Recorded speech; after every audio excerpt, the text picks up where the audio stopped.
बिस्मिल्लाहिर्रहमानिर्रहीम। अस्सलाम वालेकुम। कल हमने चैप्टर नंबर 3 का आगाज़ किया था, पार्ट 1 कंप्यूटर साइंस में। इसका आज लेक्चर नंबर 2 है, जिसमें हमने आज करना है कि सिग्नल्स क्या होते हैं। कल हमने डिस्कस किया था इससे पिछले वाला टॉपिक जो डाटा कम्युनिकेशन क्या होता है, उसके बाद उसके कंपोनेंट्स क्या क्या होते हैं, मैसेज कैसे सेंड होता है एक जगह से दूसरी जगह, ये कल हमने सारा डिस्कस किया था। आज है हमारा टॉपिक सिग्नल्स। इसमें हमने क्या करना है, ये वाला जो टॉपिक है ये क्योंकि आपको मैंने बताया हुआ कि थर्ड चैप्टर से एक लॉन्ग क्वेश्चन भी आना है, तो हमें हर टॉपिक को अच्छे तरीके से याद करना है। कोई भी वो लॉन्ग क्वेश्चन बना के पूछ सकता है, तो ये क्वेश्चन की बिल्कुल बेटेड है कि ये लॉन्ग क्वेश्चन बन सकता है। वो कह सकता है कि जी define signals and write detail on its types. तो टाइप्स के ऊपर भी डिटेल लिखी जा सकती है। तो ये पूरा एक ऐसा पैकेज है कि ये 8 नंबर का पूछा जा सकता है एज ए लॉन्ग क्वेश्चन। आइए इसको आप देखते हैं, इसको एज ए सारा लॉन्ग क्वेश्चन डिस्कस करते हैं कि क्या क्या चीज़ें इसमें ज़रूरी हैं, क्या चीज़ें नहीं ज़रूरी। वो सारी जो ज़रूरी है वो मैंने साथ लिखी हुई हैं। सबसे पहले है हमारे पास सिग्नल की डेफिनेशन। सिग्नल होता क्या है? बेसिकली ये एक हम वैसे अगर रियल लाइफ में लें सिग्नल हम इशारे को करते हैं, ठीक है। तो इसी तरीके से कहता है कि अगर वो इशारे जो होते हैं जो रोड के ऊपर लगे होते हैं, वो इशारा किसका करते हैं? ट्रैफिक लाइट्स का। वो बताते हैं कि जी आप यहाँ रुकेंगे, यहाँ चलेंगे, यहाँ अपना इंजन स्टार्ट करेंगे, वो सारा इशारा होगा। इसी तरीके से कंप्यूटर के अंदर भी सिग्नल्स क्या होते हैं जो डाटा को रिप्रेजेंट करते हैं। जो डाटा को रिप्रेजेंट करने वाली चीज़ें होती हैं वो क्या होती हैं? सिग्नल्स होते हैं। तो इसकी डेफिनेशन मैंने लिखी हुई है, सिग्नल्स इज एन इलेक्ट्रोमैग्नेटिक और light waves which represent data. तो इसमें ये लाइन जो है ये वाली ये इंपॉर्टेंट है कि व्हिच रिप्रेजेंट डाटा। तो वो सिग्नल जो डाटा को रिप्रेजेंट करते हैं वो किस फॉर्म में होते हैं? इलेक्ट्रोमैग्नेटिक फॉर्म में होते हैं। इलेक्ट्रोमैग्नेटिक वेव्स है, इसके ऊपर काफ़ी डिटेल आपने फिजिक्स में पढ़ी होगी। उसके बाद लाइट है, लाइट जो आपकी इलेक्ट्रिसिटी वेव्स होती है सारी क्या होती हैं, तो वो वेव्स उनकी फॉर्म में होते हैं सिग्नल्स जो क्या करते हैं, जिसको रिप्रेजेंट करते हैं, डाटा को रिप्रेजेंट करते हैं, ठीक है। तो कहते हैं इसका यूज़ क्या है? कहता है कि सिग्नल्स का जो यूज़ होता है वो क्या है? ट्रांसफर ऑफ डाटा, कि ये ट्रांसफर करता है ऑफ डाटा को थ्रू किसी मीडियम के थ्रू क्या करता है, तो डाटा एक जगह से दूसरी जगह सिग्नल्स सेंड करते हैं। इसका बेसिकली यूज़ ये है, तो सिग्नल को इस्तेमाल इसलिए करते हैं कि एक जगह से दूसरी जगह आप क्या कर सके, डाटा को ट्रांसफर कर सके। जहाँ आप देख सकते हैं transfer of data through medium from one place to another, ठीक है। तो ये यूज़ हो गया, इसका डेफिनेशन भी हमने डिस्कस कर ली, यूज़ भी हो गया। अब सिग्नल्स की टाइप्स कितनी होती हैं? सिग्नल्स की टाइप्स हमारे पास दो तरह की हैं। एक है देयर आर टू टाइप्स होती हैं इसकी। There are two types which name is following. ये नाम है इसके। सब पहला नाम है एनालॉग सिग्नल,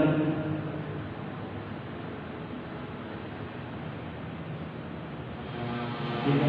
उसके बाद है आपके पास डिजिटल सिग्नल, ठीक है। इन दोनों को हम क्या करते हैं, एक एक करके डिस्कस करते हैं। पहले है हमारे पास डिजिटल सिग्नल। डिजिटल सिग्नल में आपने क्या क्या चीज़ें लिखी हुई हैं, पहले लिखी हुई हैं सारी। सबसे पहले आपने करें इसकी डेफिनेशन लिखी है। डिजिटल क्या मतलब क्या है? डिजिटल का मतलब डिजिटल से डिजिट्स। डिजिट्स कौन से डिजिट्स हैं?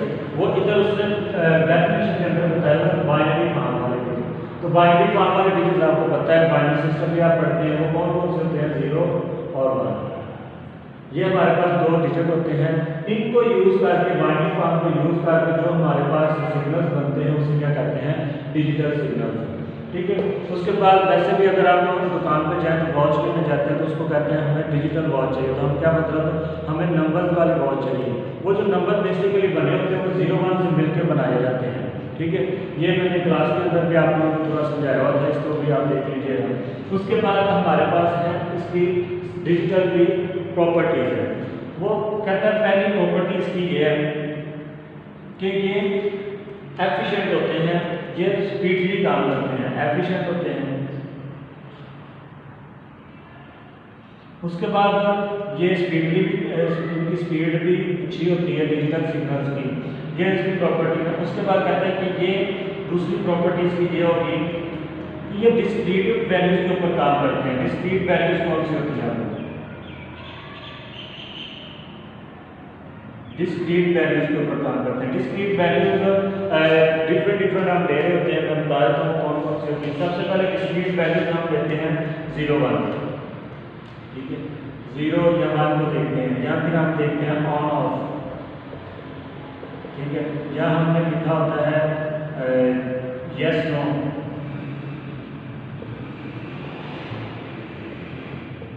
ठीक है। ये वाली क्या होती है हमारे पास डिस्क्रीट वैल्यूज, जो हाँ या ना, या 0 या 1 या 2, इस तरह ट्रू फॉल्स भी लिख सकते हैं, ट्रू फॉल्स, इस तरह की जो वैल्यूज है तो कहते हैं डिस्क्रीट। तो डिजिटल सिग्नल्स होते हैं, इनको रिप्रेजेंट करते हैं डिस्क्रीट वैल्यूज को, ठीक है। उसके बाद कहते हैं कि डिजिटल सिग्नल्स में आपने और क्या देखना होता है। डिजिटल सिग्नल्स में ये आपने ग्राफ बनाना होता है। इधर वो ग्राफ कौन सा होता है कि आप आमतौर पर बेंचेस के अंदर देख रहे होते हो, जिसमें कि इस तरह के ग्राफ बने होते हैं।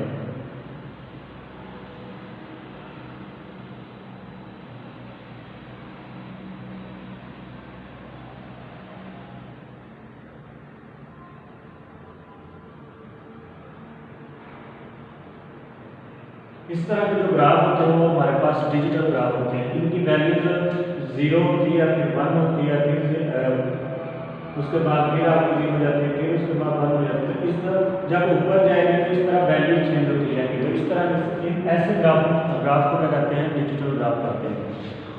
ये हमारे पास डिजिटल ग्राफ था। आगे हमारे पास एनालॉग सिग्नल्स क्या होते हैं। ये एक बार याद रखें, यहाँ बाइनरी फॉर्म में और यहाँ या तो वो ऑन रहेगा या वो ऑफ रहेगा। इसमें क्या होगा, एनालॉग सिग्नल्स में वो काम करेगा कंटिन्यूअसली। कंटिन्यूअसली क्या होता है, ये वर्ड इधर उधर बाइनरी और इधर कंटिन्यूअस। कंटिन्यूअस का मतलब होता है मुसलसल काम करना। अगर बंद चीज़ हो रही है तो वो यकदम बंद ना हो, उसको टाइम लगे, वक्त के साथ साथ बंद हो। अगर वो चीज़ चल रही है तो वक्त के साथ साथ वो ज़्यादा से ज़्यादा चलती है, इस तरह। तो कंटिन्यूस का मतलब ये होता है। तो कहते हैं कंटिन्यूस इलेक्ट्रिकल सिग्नल होते हैं। वो सिग्नल के थ्रू भी क्या होता है, एक वेव बनती है जिसको क्या कहते हैं, कैरियर वेव। ये हमारे पास एनालॉग सिग्नल में क्या है, डेफिनेशन है, ठीक है। In a continuous electrical signal in the form of the wave, the name of the wave is carrier wave. इस तरह की वेव्स को क्या कहते हैं, कैरियर वेव्स कहते हैं। इन तरह की प्रॉपर्टीज क्या होती हैं, ये इसमें ऑन ऑफ नहीं होता, डिस्क्रीट वैल्यूज नहीं यूज होती। इसमें क्या होता है कि ये सिंपल, जो हमारे पास हम जितनी भी वेव्स पढ़ते हैं, हमारे पास ऑडियो वेव है, ठीक है, उसके बाद माइक्रो वेव्स है, ठीक है। इस तरह की कोई वेव्स जो होती हैं इलेक्ट्रोमैग्नेटिक, सारी वेव्स क्या होती हैं हमारे पास एनालॉग फॉर्म में होती हैं, वो डिजिटल फॉर्म में नहीं होती। जितने भी हमारे ये हवा के अंदर, जो एयर के अंदर सिग्नल मूव कर रहे होते हैं, सारे के सारे कौन से होते हैं, एनालॉग सिग्नल्स होते हैं। उसके बाद इसके ग्राफ को देख लेते हैं। कहता है इसका ग्राफ ऐसे बनाया जाएगा, ठीक है। ये ग्राफ ऐसे होगा इसका, इस तरह का मतलब सिग्नल जहाँ कम ज़्यादा इस तरह कंटिन्यूसली आता रहेगा, ऑन ऑफ नहीं रहेगा। ये डिजिटल का और ये क्या होता है, एनालॉग का। उसके बाद इसकी कैरेक्टरिस्टिक्स देख लेते हैं। कैरेक्टरिस्टिक्स इसकी दो होती है हमारे पास एनालॉग सिग्नल की। एक पहली होती है हमारे पास है इसकी फ्रीक्वेंसी, दूसरी चीज होती है एम्पलीट्यूड। अब फ्रीक्वेंसी और एम्पलीट्यूड क्या है, इसका मैं आपको डायग्राम से समझाता हूँ। अगर ये हमारे पास क्या है, एनालॉग वेव है, ठीक है, एनालॉग वेव है, यहाँ से लेकर यहाँ तक ये वेव जाती है और इसके दौरान उतार चढ़ाव आया सारा, ठीक है। अब फ्रीक्वेंसी क्या होता है, फ्रीक्वेंसी होता है कि आपने स्पेसिफिक टाइम दिया होता है। स्पेसिफिक टाइम को आपका कोई भी हो सकता है, स्पेसिफिक टाइम में 1 सेकंड भी हो सकता है, स्पेसिफिक टाइम में 1 मिनट हो सकता है, स्पेसिफिक टाइम में आप 1 घंटा लिख सकते हैं, 1 आवर लिख सकते हैं। तो हम एक स्पेसिफिक टाइम देख लेते हैं कि कितने टाइम में हम ये वेव्स कितनी पैदा हुई है, ठीक है। मतलब कि अगर मैं बात करूँ इस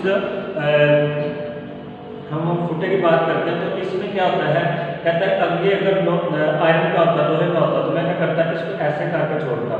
तो मैंने एक स्पेसिफिक टाइम फर्स्ट कर लो, मैंने 1 मिनट रखा या 1 सेकंड रखा। 1 सेकंड में मैंने इसको जब ऐसे जैसे जितनी इसकी वाइब्रेशन होगी उतनी क्या होगी इसकी 1 सेकंड के अंदर उतनी इसकी फ्रिक्वेंसी होगी। ठीक है, तो इस तरह क्या कहता है कि एक टाइम लिमिट के अंदर आपके जितनी वाइब्रेशन वेव्स की पैदा हो जाए उसे क्या कहते हैं आप फ्रिक्वेंसी कहते हैं। तो डिफरेंट तरह की फ्रिक्वेंसी होती है, जितनी फ्रिक्वेंसी ज़्यादा होती है किसी चीज़ की उतना वो क्या होती है एफिशिएंट होती है, स्पीडली काम करती है। उसके बाद एम्पलीट्यूड क्या है, कहता है कि आपका अगर ये मेन पोजीशन है तो इससे कितना ऊपर चीज़ जा रही है, ये इसकी क्या है एम्पलीट्यूड है। अगर इधर से इधर तक की बात करें ये है फ्रिक्वेंसी, इसकी अगर हाइट की बात करें, इसकी हाइट की बात करें तो ये क्या है हमारे पास एम्पलीट्यूड है कि अपनी मेन पोजीशन से कितना दूर गया है। अगर मैं फर्ज करूँ गिटार की आपको मिसाल देता हूँ, गिटार में क्या होता है वो स्ट्रिंग लगी होती है, आप उसको मूव करते हो, जितना वो अपनी मेन पोजीशन पे खड़ी रहती है, आप जितनी जोर से करोगे उतनी तार वायर नीचे या ऊपर जाएगी, तो जितनी नीचे और ऊपर जाएगी उतना क्या होगा साउंड प्रोड्यूस होगा। तो बेसिकली मैं कहना चाह रहा हूँ वो जितनी अपनी मेन पोजीशन से दूर जाएगी उतना क्या होगा आप लोगों को आवाज़ सुनाई देगी, जिससे क्या होगा उसकी फ्रिक्वेंसी तेज होगी है। ठीक है, और सॉरी एम्पलीट्यूड ज़्यादा होने से उसकी साउंड ज़्यादा हो रही है। अपनी मेन पोजीशन से आगे जितना आप डिस्टेंस तय कर रहे हैं उसे क्या कहते हैं आप एम्पलीट्यूड कहते हैं। तो इस केस में ये आपकी वेव की हाइट कितनी है, ठीक है, वो कितनी हाइट पे जाकर वापस आ रही है उसको उसकी क्या कहेंगे एम्पलीट्यूड, और स्पेसिफिक टाइम के अंदर कितनी वेव्स वाइब्रेशन कर रही हैं वो सारी की सारी क्या होती है आपके पास फ्रिक्वेंसी होती है। उम्मीद है आपको ये बात लेक्चर समझ आया होगा। इस पूरे लेक्चर को समराइज करते हैं। सबसे पहले सिग्नल्स क्या होते हैं, सिग्नल्स हमारे पास इलेक्ट्रोमैग्नेटिक या लाइट वेव्स होती हैं जो क्या करती है डाटा को रिप्रेजेंट करती हैं। उसके बाद इसका यूज़ क्या है ट्रांसफ़र करता है ये डाटा को one place to another place through medium. उसके बाद हमारे पास इसकी टाइप्स हैं, 2 टाइप्स हैं, डिजिटल सिग्नल और एनालॉग सिग्नल। डिजिटल सिग्नल में हम क्या करते हैं, डिजिटल सिग्नल में हमने डिजिट्स को देखना, क्वांटिटी को देखना, तो उसके बाद हमारे पास इसकी प्रॉपर्टीज होती है जिस स्पीड के ऊपर काम करती है, मोस्ट एफिशिएंट होती है, स्पीडली काम करती है। उसके बाद ये ग्राफ देख लीजिएगा। एनालॉग की डेफिनेशन है कि इसमें कंटिन्यूसली काम होता है थ्रू कैरियर वेव। उसके बाद इसकी प्रॉपर्टीज हैं कि जी ऑडियो वीडियो जितनी भी आपके पास एयर के अंदर मूव करते हैं सिग्नल, सारे कौन से सिग्नल होते हैं एनालॉग सिग्नल होते हैं। उसके बाद ग्राफ है, ग्राफ ये वाला एनालॉग का ग्राफ है। उसके बाद कैरेक्टरिस्टिक्स हैं, कैरेक्टरिस्टिक 2 तरह की हैं, फ्रिक्वेंसी और एम्पलीट्यूड। फ्रिक्वेंसी क्या है कि एक एनालॉग वेव एक स्पेसिफिक टाइम या 1 मिनट 1 घंटा 1 सेकंड के अंदर कितनी पैदा होगी उसे क्या कहेंगे फ्रिक्वेंसी। और एम्पलीट्यूड क्या होगा कि उसकी वेव की कितनी हाइट से वापस आ रही है, तो वो उसकी मेन पोजीशन से जितना उसका आगे को डिस्टेंस ऊपर को होगा उसे क्या कहेंगे, उसका जितनी हाइट होगी उसको उसकी एम्पलीट्यूड कहेंगे। तो ये जी आप लोग का आज का लेक्चर था। होप्स आपको समझ आया होगा। मिलते हैं अगले लेक्चर में, तब तक के लिए इजाज़त, अल्लाह हाफ़िज़।